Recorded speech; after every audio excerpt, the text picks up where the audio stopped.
Hello and welcome to NPS Now, your source for news and information about Norfolk Public Schools. I'm your host, Karen Tanner, and I have two very special guests with us here today to talk about Spanish for native speakers. First, we have Meredith Hobson. She's the Senior Coordinator of Foreign Language, and Rosa Coronel, who is the teacher at Norview High School, and you actually teach this class. Welcome, ladies, to NPS Now. Thank you. Thank you. I'm glad to have you on the show. You look beautiful today in recognition of Foreign Language Month. Tell me, Meredith, first with you, tell me about the Spanish for Native Speakers class. Let's be specific. How long have you had this class? Well, it can be called Spanish for heritage speakers or Spanish for native speakers. I've heard it called both. This is actually our first year piloting this kind of class in Norfolk Public Schools. So where is this located? Currently, it is at Norview High School. Ms. Cornell was selected to teach this and embark on this journey with us. I have heard, this is not official, but I've heard rumors. We've talked about advancing the program to Granby High School as well, where we have a high population of native Spanish speakers. So what's the purpose of this class, Meredith?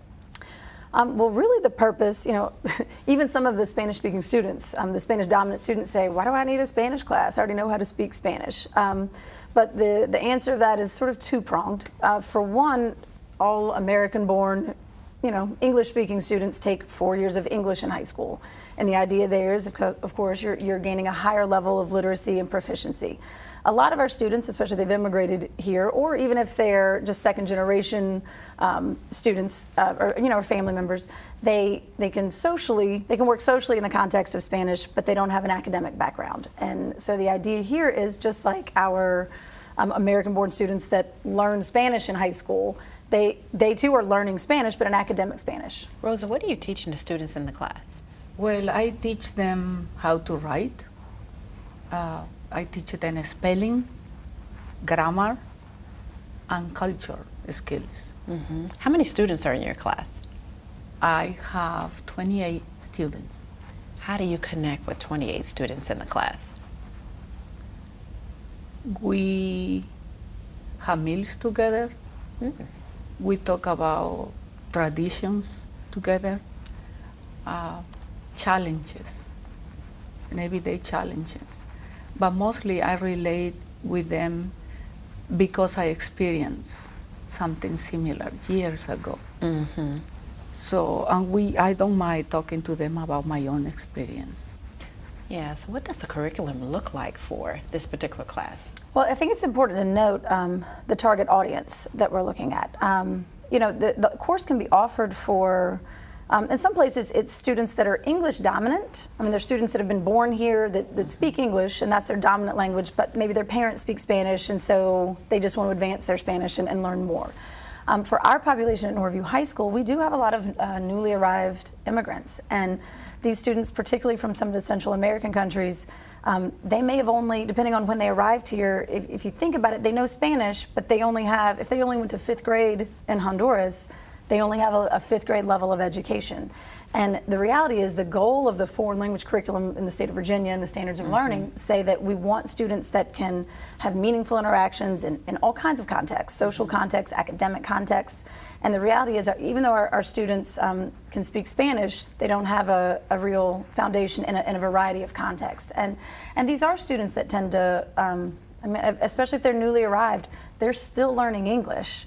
So the idea is by getting a better hold and grasp in a foundation of their own language, their native language, that it's also going to improve and accelerate their development of English. Yeah, Rosa, you talked about connecting with them, but how has students responded to this class with you? Oh, very positive. In my classroom, they have the opportunity to use their native language among themselves to talk about other subjects. Besides Spanish, they talk about mathematics, biology, any class, the other class that they're taking. And so, because they are not on the same level in their ESL class, they can try to help each other with other subjects. So my class serves as a network of connections among them. They can relate among themselves. Meredith, how does this class help them in their other classes, you think? I think several ways. I think there's a strong social and cultural component as well as academic.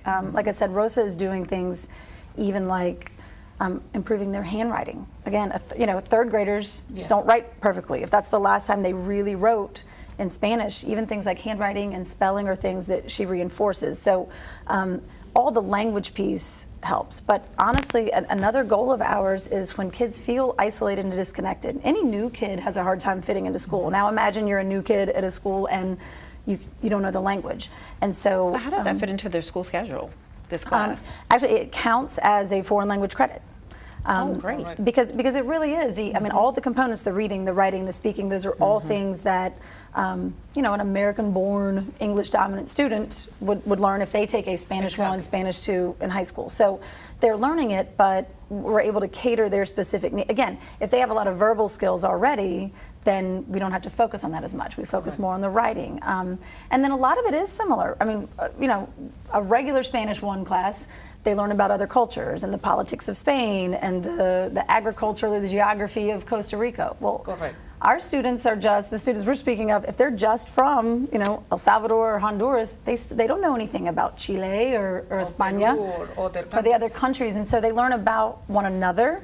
And that's what I think she was getting at. They actually, because just because they're all speaking Spanish doesn't mean they're from the same place. And so it really does, when you talk about their academic success, having a place where they are successful, academically successful, a place where they have a network and support and they feel valued. Right. So what do you think they like most about your class, Rosa? What was the question? Sorry. What do you think they like most about your class? That they, like I said, they can use their native language. That they have the opportunity to be, to feel safe. To feel safe, to feel welcome. What do you think they find the most challenging about your class? Challenging is that sometimes they have to miss my class because a lot of my students have to work and able to survive. Wow. And so I have, as a teacher, to give them extra days to finish my assignment because they are responsible for the assignment if they miss classes or they are late because they were working during those periods. So I work with them. I'm very flexible because I'm aware that a lot of my students have to work. That they're working. And Meredith, how do you determine which students will go best into Rosa's class? Actually, I left a lot of that to the department chair at Norview High School for foreign language, Chelsea Smith and Rosa. They worked together and developed some assessments. Because again, there's a variety of audiences and students that could fit and could benefit, and so I had them choose their. They gave them a writing assessment, evaluated their literacy, and some of it is interest too. I mean, you have to have kids that want to learn about their own language. So, what's your ultimate goal for the students in your class, Rosa? That they graduate from Norview High School, and that they have the opportunity to continue their studies. And we do want them to be too, you always hear for all students that when they're bilingual, they have better economic and career opportunities. But the reality is if they may know Spanish, but if they can't write a well-crafted email, a well-organized email in Spanish, it's not as helpful. They need to have different registers. They need how to speak professionally to people. So they do a lot of public speaking in Rosa's class. I allow them to present projects, assignments that have high standards. Are they feeling more confident during these presentations? Gradually, for example, back in September, that was like a practice. This is how I need you to present this assignment. Here are the requirements. And so hopefully by May, I'm expecting my students to go to that level. That's my goal. And I can tell you're excited about their progress. I definitely, and I'm trying to make videos as they progress, pictures, so that we can go back and say, how much improved we have. This is a great program, Meredith. You mentioned Granby High School. Do we plan to expand this, or what's the future of this Spanish for Native Speakers program? There are no formal plans yet, but I know we've spoken to the department chair of foreign language at Granby as well, and they've expressed interest, and they certainly have the population for it, so we'll see. This is a very interesting program, and this is very enlightening. I'm glad that the parents and the community and students are having an opportunity to learn more about this Spanish for Native Speakers program. So thank you both for coming on the show today, and congratulations on Foreign Language Month. We'll be celebrating all month. You look beautiful today in your outfit. Thank you so much. Thank you both. And we want you to stay tuned for more NPS Now.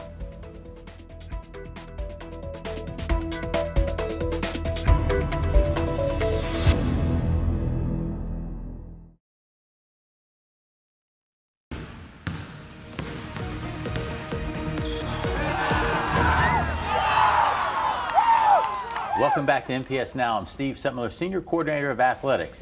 Today in the studio, we're going to talk a little bit about athletic training. It's National Athletic Training Month, and we have Christine Feldbauer from Atlantic Orthopedics, who is one of our athletic trainers on staff here with Norfolk Public Schools. Christine, welcome. Good morning. Thank you for having me. So let's talk about the role of an athletic trainer and how it's evolved in Norfolk Public Schools. Because you've been here for a while. You started off as a grad student. So talk a little bit about the involvement or how it's evolved. Absolutely.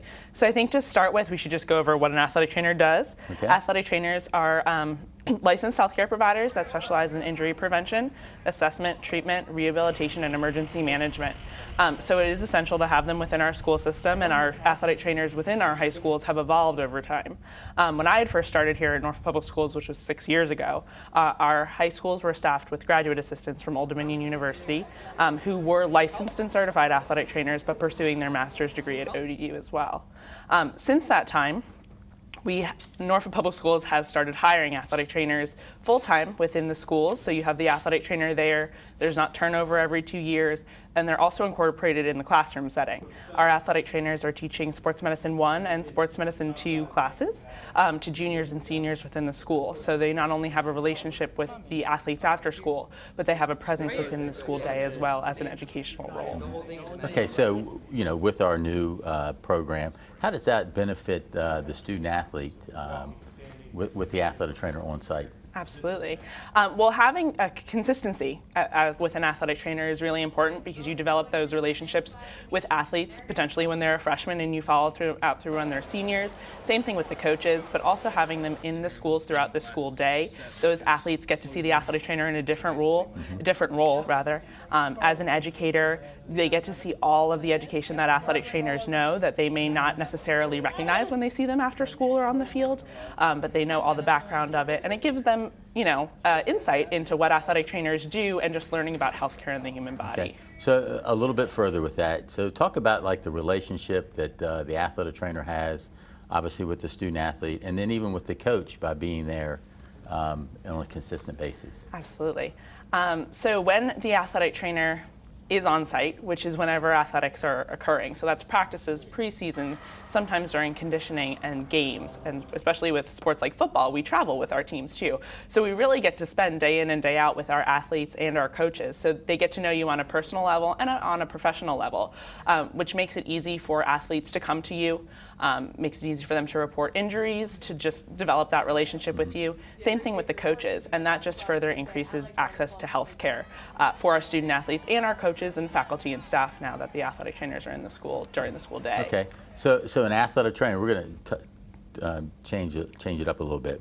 Let's talk about the athletic trainer and some of the value that it brings to the school system and to the parent, because we have an injury coming into the clinic versus an injury going outside to physical therapy, for example. So talk about some of the costs that could be associated to an athlete, to a parent, by staying in-house versus going outside. Yeah, so the really cool thing about athletic training is you get to follow an athlete, hopefully from the time of injury all the way through return to play, and that gives you the opportunity to assess that athlete, which can then remove going to the emergency room or an urgent care. That athletic trainer can do an evaluation, see what's going on, see if a referral to a specialist is warranted. If it's not, great, the athletic trainer could treat that injury in-house and then do rehab through return to play. So when we're talking about cost, if we're removing that urgent care or emergency room visit, that for some people can be $100, $200 copay for an ER. Urgent care could be about a $40 copay plus using the insurance as well. And then for physical therapy, an hour of physical therapy your insurances can be charged about $100 for an hour of physical therapy plus your copay. So if you're doing rehab with your athletic trainer after school every day, the cost savings for that is huge. Okay, so again, that's another added value of having that athletic trainer on campus on a daily basis. Now, you have a different role with Norfolk Public Schools. Again, you mentioned that you started at the high school level, and then now you've been working for Atlantic Orthopedics, which is one of our community partners in providing athletic training along with Centera Health. But let's talk about Atlantic's role, and then what is your role for Norfolk Public Schools? Atlantic Orthopedic Specialists are community partners with Norfolk Public School. This is a long-standing community partnership that they've had. And basically, I am employed through Atlantic Orthopedic Specialists, but contracted out to Norfolk Public Schools. So I am essentially the liaison between AOS and NPS to help increase that access to health care, work with our surgeons and our athletic trainers in the high school to promote continuity of care, making sure what's going on in the office is communicated to our athletic trainers, vice versa, and getting our athletes in and coaches and faculty and staff in a timely manner as well. So now with Norfolk Public Schools, I act as the liaison between AOS and NPS, but on a day-to-day basis, I'm the lead middle school athletic trainer for our 7 middle schools. Okay, so let's talk about our middle school athletic training. We know our high school program's established. The middle school program's a little different because we have, again, Atlantic, we have Old Dominion, we have Centera working as our athletic trainers to provide care. So tell us a little bit of the differences between the middle school coverage versus high school coverage moving forward. So our high schools, all 5 high schools have an athletic trainer that's on staff on a day-to-day basis. It's the same athletic trainer all the time that's there for all practices and games. With our middle school, it's a little different. We have 3 athletic trainers that float between the middle schools, and we provide daily practice coverage. So we'll go from school to school or go from school to school as injuries occur or treatments need to occur. So we're not there on a consistent day-to-day basis, but we do provide that access to healthcare for our middle school athletes as well. Okay, so let's just use one injury, for example, that kind of talk about your day, a concussion. Yes. Seemed to happen at the middle school level a little bit more than at the high school level. Yes. It kind of comes and goes. But talk us through what you do for a concussion for the care of that. So with a concussion, we work with our athletes from the beginning to the end to return to play. So we're doing the initial evaluation, hopefully on site when that injury occurs. If not, a coach or athletic director will let us know that this injury has occurred. Can you come evaluate it? So we do something called the SCAT-5, which is a child SCAT-3, which is a concussion assessment to rule out if they do or don't have a concussion. Once we make that determination, we begin our return to learn protocol, which means that we notify all of our concussion team throughout the school, which is the principal, athletic director, school nurse, school psychologist, and that school's guidance counselor and the athlete's teachers. From then, we follow that athlete on a day-to-day basis until they're 100% asymptomatic, meaning they're no longer reporting symptoms within the classroom or after school's over. And then we gradually increase their activity levels over 6 stages until their full return to sport. Part of that is going to see a concussion specialist or physician trained in concussion management, and we help the parents facilitate that referral as well if they would like our assistance. All right, so that's a good question, the parents. So an injury happens, how accessible is the athletic trainer to the child and to the parent? And are they, and how important is that? One thing with an athletic trainer is we like to develop relationships with people. So whenever an injury occurs we always contact the parent, especially with concussions. We try to involve the parent in as much of the injury assessment and return to play as possible. If the parent's there when that athlete gets injured, we invite them to be part of the assessment and continuously communicate with that patient throughout the process. Developing that relationship with the athlete and the parent, being accessible to them, is huge and very important for that student athlete's return to play, but also the longevity of our program. All right, well, Christine, again, Atlantic is a great community partner.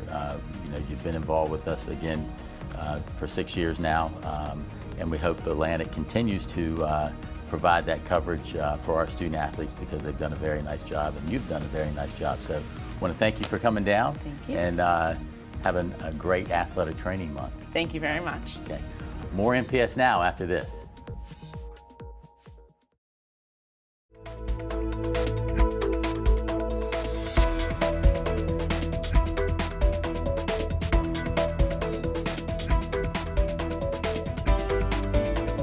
Welcome back to NPS Now. With me today is Jennifer Lane. She's a gifted resource teacher at Sewells Point Elementary, and she's also the camp director this year for Camp Einstein. You are so lucky.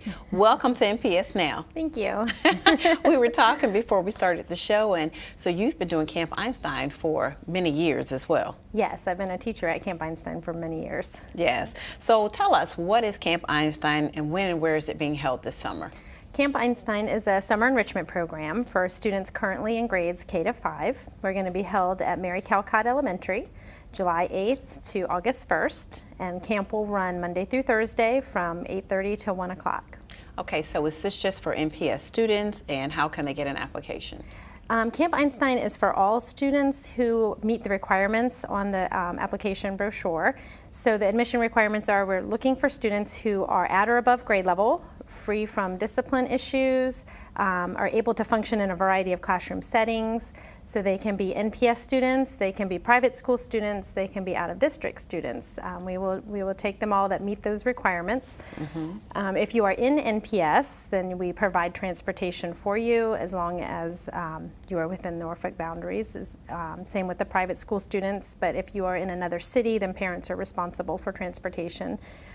We will provide 4 weeks of camp and free breakfast and lunch every day. Oh, that's good to know. Yes. So tell us, what type of courses are you going to be offering for Camp Einstein? Oh, we have so many courses. We have a lot of returning favorites like Lego Story Starters, Green Thumbs Up, Mythbusters, Kids on the Move. All of those have been favorites of the kids, and now we've added a new variety of classes. So you'll see this year we're going to have Escape Room Challenge, Video Games in Action, Coding and Robotics, Dance, Cheerleading. We just have an amazing variety this year. What does a typical day look like for Camp Einstein? Parents who are at home thinking, oh, I need to find something to do. What does it look like? A typical day looks more like a middle school day than an elementary school day. So they are going to be switching classes. So they start in the cafeteria and have breakfast right at 8:30 in the morning. Teachers will pick them up for bell 1 and right from the cafeteria take them to their class. They'll have a 70-minute class time. We'll switch bells. We have staff in the hallway to assist the students to their next bell. Sometime during bell 2 they'll have lunch, and then in bell 3 that ends at 1 o'clock, and then we dismiss from there. So they have 70 minutes in each class. Oh, that's interesting, on the middle school block schedule like that. Yes. Yeah, so what do you hope students will take away or get from participating in Camp Einstein this year? Well, I would hope that the students are going to find a spark. I want them to find something that they can become passionate about that they wouldn't normally experience during the school year. As a mother of a high school graduate, I know that a lot of students end high school and they don't have a direction. They kind of flounder and they're not sure where to go. And I want to provide experiences at the elementary level that maybe will spark some interest in the kids and they can see where it will take them in the future. So my goal this year is to have a lot of community involvement, and I'd like someone from the community to come into every course and talk to the kids about how this passion and the interest that they're seeing from their teacher can lead to a career path down the road. So I want to broaden their horizons so they even, a lot of them don't even have an idea of what's out there for them. So how do students respond? They love camp. I love camp. You love camp, they love camp. I love camp. All the teachers that are working there want to be there. They're so passionate about what they're teaching that it carries over to the kids. And during the school year, teachers are so restrained with time and curriculum and stuff that during the summertime when they get to share their passion, the kids really get to bond with the teachers. We do a survey every year for the parents and students, and the positive responses are amazing. Yeah, I'm curious, how does this program help our high ability students over the summer? It actually helps, it does help all of our students. I think all of them get this hands-on engaging lessons, and we've had parents comment on the surveys that the things they've learned in camp have carried over to the school year. And it also has developed interests that their kids normally didn't have. So a lot of kids have expressed interest now in coding because they took coding classes, or different art fields because they've done art, dance, and things like that at camp. So what do you think the kids think is the best thing about Camp Einstein, and what do you think is the best thing about Camp Einstein? My favorite thing about Camp Einstein is watching the teachers get to share their passion with the kids. I love seeing them engaged and have that freedom to do interest-based learning and to follow what the students are interested in learning. They can be more responsive to the students. And I love seeing the kids excited to start the bell, and then when the bell rings and they have to switch, a lot of times they're like, oh, we need more time. And they get upset Time that we have flies, to, right? yeah, so we have to clean it up and move on, because if we're not finished yet, we want to continue. And but we get to have them the following day, so it's nice to have them 3 bells. They get 3 different things, but we get to keep them the whole 4 weeks. So I'm hoping parents watching this will be like, you know, I think I want to enroll my child in Camp Einstein. So when is open house, so what are the details about that?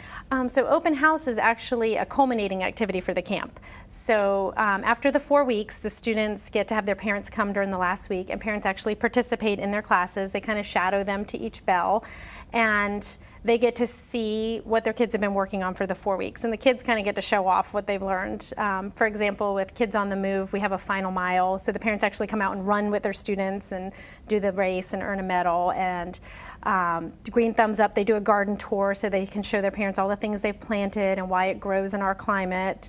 And Piano does a little recital, and they get to talk about different composers they've learned about. So it's really a chance for the kids to show off to the parents, and then the parents to get a feel for what they've just spent 4 weeks working on. But registration is open now. We started March 1st, and we're going through till May 1st. Okay, good. Yeah, so parents can get the registration brochure off the NPS website under Office of Academic Rigor, or they can ask any GRT, Gifted Resource Teacher, in their child's building and get a hard copy, or they can email me and I'll send an electronic copy. And this is for which grades? Currently in kindergarten to 5th grade. Kindergarten to 5th grade. So Yes. recap the times that this camp is going to be held and the cost. Okay, so the camp will be held at Mary Calcott Elementary, July 8th to August 1st from 8:30 to 1. And the cost of the camp for Norfolk Public School students is $250. That includes transportation, breakfast, and lunch. For private school students residing in Norfolk, it's $310. And for outside of Norfolk City, other surrounding cities, is $500. So when is the cutoff time for the applications? Applications are being collected until May 1st. The sooner you get it in, the better. The students get to choose 6 courses, and it's first come, first serve. So we try to place them in their top 3, and if those fill up, then we look at 4, 5, and 6. So the sooner you get your registration in, the higher chances of you getting your courses. That's key information. That is key information. Sometimes it's very competitive. Right. Well, thank you so much for You're coming on the welcome. show and sharing details about Camp Einstein. I know you look forward to having a great summer. I can't wait. Great. And we want to thank you for watching NPS Now. It airs weekly on WNPS Channel 47, or you can view us online at www.npsk12.com. If you have any great story ideas or events happening at your school, email us at npsnews@npsk12.com. Again, we want to thank you for watching NPS Now.